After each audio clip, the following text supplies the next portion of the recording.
Amika, why are you poor?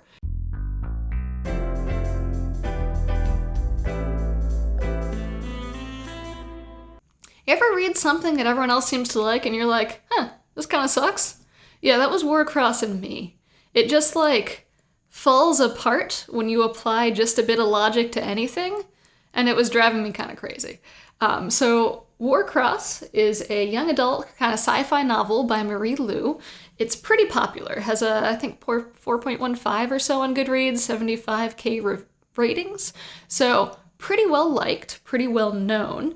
It's almost like Ready Player One if you replaced all the 80s elements with Japan. I just want to talk about it. Just discuss some of the logical failings that this book has, and that means I'm gonna spoil the hell out of this thing. So if you look at the synopsis and say, hey, this is probably the book for me, you want to get out of this video really quickly. All right?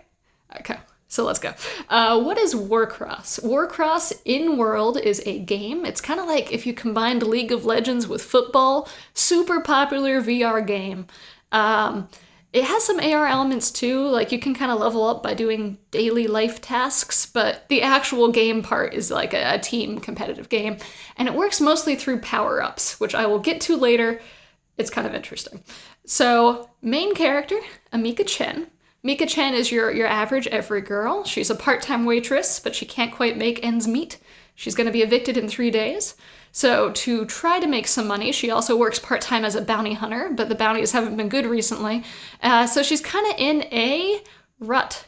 Except, for some reason, Amika is also a world-class hacker, some real leak code script kiddie shit, and that's just casually there. She was inspired by the guy who made Warcross. He's a young guy named Hideo Tanaka. A guy from Japan. He made Warcross when he was like 12. So she's a bit younger than him, and she watched him and she's like, wow, I'm really into programming now. Oh, did I mention that she's an almost pro-level Warcross player? Her level doesn't seem as high as it really is because she's just logged on anonymously as her hacker self all the time. I'm not joking. But, she's really, really good at Warcross too. It's like, Amika, why are you poor? You could make money off of being a lead-ass hacker, or you could make money being a really good Warcross player. Why are you so damn poor? First issue with this book, that makes zero sense. I think it's a ploy to make her, relatable, oh, look, you're poor, she's poor, we're friends now. No, Amika, we're not friends. Market yourself, girl. Market.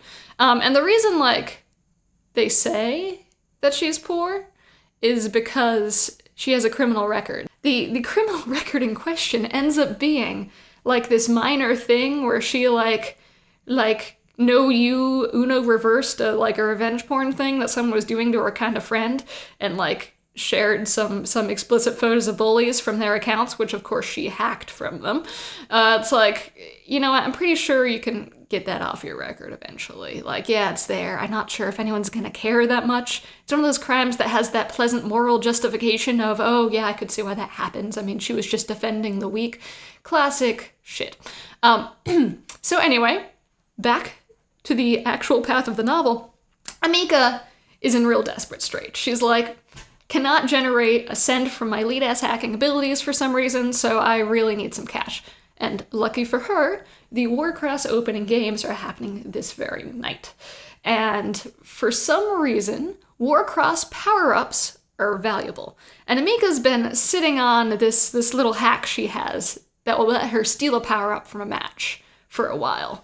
And they have some really rare power-ups in these opening championship games for the pro-level Warcross players. So she's like, yeah, I'm gonna get that power-up. Let me just take a minute to talk about this power-up system, because it's pretty ridiculous. Warcross, it works through power-ups. Pretty much everything meaningful that happens is done because your team gets a power-up, and there are different levels of rarity. And that's all fine and dandy, except for some reason, the power-ups in Warcross can be bought and sold. They have prices, which implies that you can retain them from outside of games and bring them from one game to another, which makes Warcross effectively a pay-to-win game. That is so dumb. It's like the author didn't think about any of the logical ramifications of the game system that she set up. So back to the Warcross match. Amika uses her sneaky hack to steal one of the valuable power-ups that appears on stage. I think she said it was worth like $1,000, so it's not even that valuable. Anyway, the hack works in the sense that she gets the power-up, but she also ends up revealed to everyone on stage. The referees really quickly notice that, and her game avatar self gets pulled into like a little quarantine area, and the power-up is out of her inventory. She kind of freaks out and doesn't know what to do, and just like goes to bed. She's like, fuck, I can't deal with this shit. I'm just gonna sleep on it. And in the morning, she wakes up and she's like, I am going to be arrested, which is reasonable. But she's not arrested. No, instead, she has gained some degree of international notoriety, and there are journalists swarming outside her house. And like, she's getting a lot of calls, and suddenly there's a call from Hideo Tanaka's company. He's the guy who makes Warcross, so he's like a big deal. Billions upon billions of dollars this man has. And he's like 21 and he's sexy. Did I mention that? It's very important. Keep that in mind for later. So he calls her and he's like, Amika, I want to meet you in Tokyo. And he won't really tell her why. It's just like, come over to Tokyo. So she hops on over and surprise, surprise, he wants to offer her a job. You see, Hideo Tanaka has been kind of like stalked, threatened. There's been some exploits run against him by a hacker named Zero, and they don't really know who Zero is, but they know he's bad news bears for Hideo Tanaka, Mr. Richman that he is, and he's looking for some protection. Now, just gonna get out of the way, everyone in this book can hack like everything. The hack that she pulled in that Warcross match, by the way, imagine if you just like jumped into a live championship game of League and killed one of the dragons for fun. Same shit. The hacking is ridiculous. It follows no sorts of reality that hacking ever actually works like. So I'll keep that complaining to a minimum, because I know not everyone wants to hear grumpy tech people pointing out how tech doesn't work that way. But at the same time, just know there's a lot of absurd hacking here. So anyway, he's like, all right, I'm gonna offer you a job. You see, I need someone to hunt down this Zero guy, and it needs to be someone who has bounty hunter, investigation experience, but is also tech qualified, and they gotta be really good at Warcross. So Amika, you're perfect for this job, come on over. And how we're gonna do this, because I think Zero's in the Professional Warcross League, is we're gonna put you, Amika Chen, luckiest motherfucker in the world, in the Professional Warcross League. Solution. So Amika ends up being drafted as a Warcross professional. Did I mention that Amika has rainbow hair and poetry tats all up her arms? Because of course she does. So Amika is in the Professional Warcross draft. And like any good draft, the worst team goes first. And to everyone's surprise except me, because everything gets handed to this bitch, Amika is the first round draft pick. Now we're off to the draft. For some reason, Amika has fans. Like, they saw her pop up and steal that power up, and they're like, yeah, that's my girl right there. So for some reason, she's pretty popular, and she's just waiting in this draft. And like any good draft, the worst team picks first. And for reasons unknown, probably because Amika gets everything fucking handed to her, Amika is the first round draft pick. That's like if you drafted Left Shark to be your star quarterback. That's this right here, Amika Chen, level 26 out of 90 in Warcross. So she meets her new team. She's led by Asher and this guy. They're also like Hammy, Roshan, and DJ Ren. Not really going to talk about all these people in much detail because they don't matter that much. When she asked, like, Asher, why did you pick me first? He was like, I saw your gameplay, and I saw that you have higher level play than a level 26 player.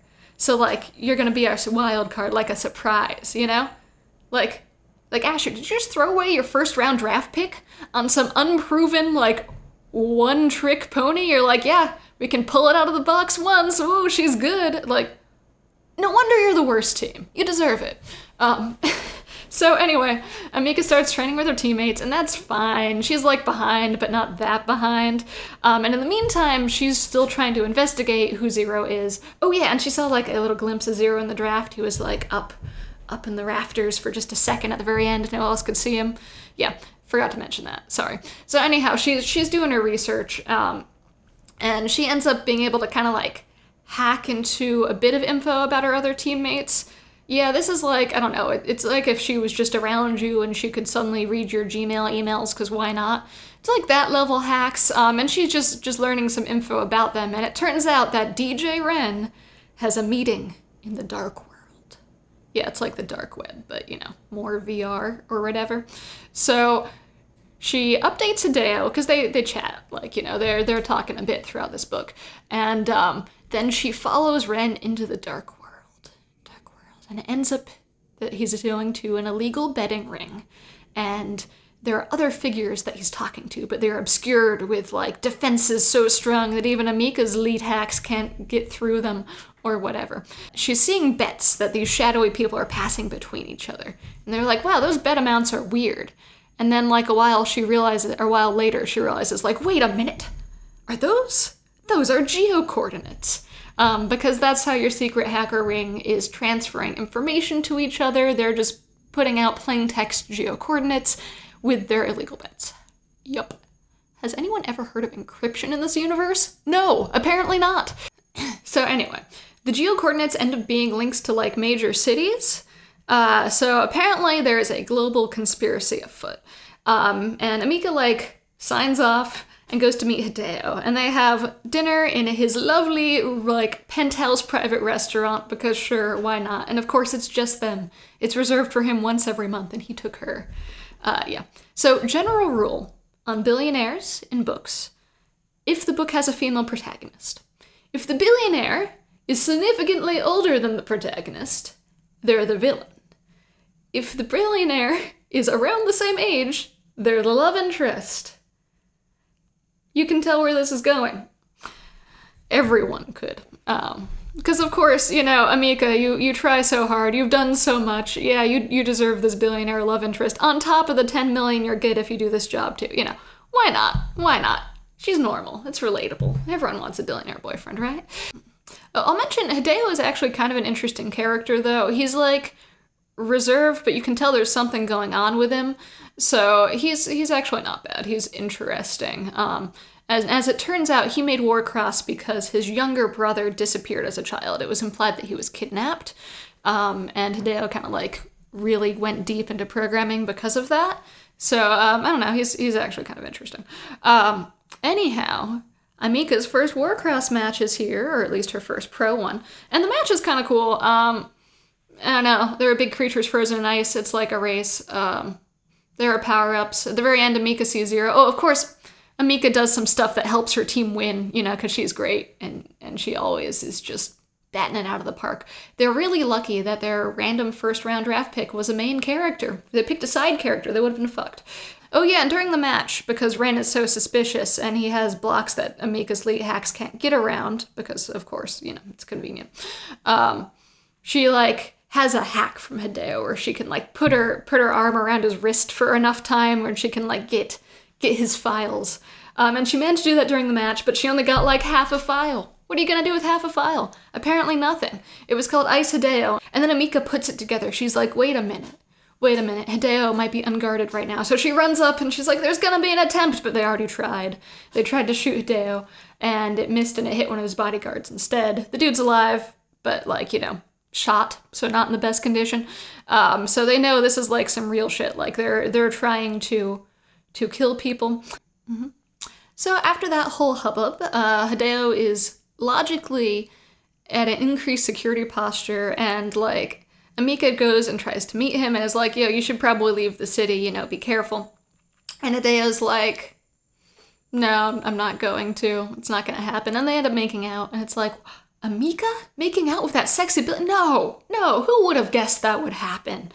To Zero people's surprise, they're a bit of a thing, kind of. They got feels towards each other, I guess. So, oh, and also, Hideo mentions that he's going to be releasing a new version of his fancy, like, AR goggles, except they're going to be contact lenses, and they're going to be free for everyone, all around the world. That's the new plan. So the next Warcross match, Amika is still going after Ren because Ren clearly has ties to the weird shit and she needs to figure out what those are. So she follows him into like this little cave area, and oh my goodness, it was a trap. So she meets Zero, and Zero's like, yo, you should come to our side. You know, typical, like, try to flip the main character business, and she's like, no, I would never. Zero tries to buy her off, and she's like, no, I wouldn't, it's not morally right. You know, typical stuff. To her teammates during this time, it looks like she's just, like, kind of swimming around doing useless crap, so they're all really upset at her. I think they end up winning the match, but, like, not thanks to her at all. So everyone's annoyed about that. And then at the same time, like right at the end of this match, it's leaked that she has a little something going on with Hideo, which just kind of tanks her reputation even further. So they get back to the dorms, everyone's upset, she's about to follow Ren somewhere, and then the dorm blows up, and she wakes up in a hospital, where her teammates are, and they're like slightly less upset at her. So Amika knows that Zero will be up to something this upcoming match, and she's not entirely sure what, outside of the fact that it will have global consequences. Everything points to the fact that he's going to be trying to take down Warcross entirely, and of course she is not down for that. So when her teammates beg her to tell them what's going on, she actually, you know, like concedes and tells them what's up, and they will help her in the upcoming match to try to defeat Zero. Why is Zero going to be in the match? I have no clue. You think he would be hacking it from the, you know, comfortable safety of his couch somewhere, just hitting the servers instead of being logged into a game, but you know, book logic. So he's gonna be there, and she wants to fight him, and she figures out that she has a hack that can take over the avatar of the player who's replacing her. Great, she can be in the match, even though she's kicked off her team. The downside, though, is she needs a bit more ammo to take on someone like Zero. So she goes to the Dark World again, and goes to one of the Dark World power-up markets. And she has a lot of money from the advance Hideo gave her, so she spends a lot on 2 power-ups. One is, like, freezing the other team for a few seconds. I can't remember what the other one did. Pretty good. And then she sees this, like, extra juicy hacked power-up called Play God, where you can do whatever you want for 3 seconds. And she's like, I gotta have it, but I don't have the money, so I'm gonna steal it. So she tries to steal it. Unsurprisingly, she is almost caught by, like, the guard robots that are around, but her teammates step in at the last moment, and they're like, run, Amika, you know, we'll protect you. And they all manage to get out. So, good on you, Amika, I guess. Just gonna pause here and say, Warcross security team, what the hell? People are hacking your service left and right. Get some actual good security people on here. It's amazing that you're not torn apart already. Probably ransomware is just all up in that bitch. Seriously. Fire your security team, Hideo Tanaka. So, in the third match, Amika does manage to get in, and she does manage to thwart Zero, so good for her. So she talks to Hideo, and she's like, I got Zero, you know, he's stopped. And Hideo is like, great. Now I can use my mind control technology on everyone without concerns. And Amika's like, wait, what the fuck? And Hideo's like, yeah, you know what happened to my brother? I decided I never want that to happen again. So I made these contacts so that they leave a permanent little lair on your eye, and we can use that to program humanity's most harmful instincts. Crime?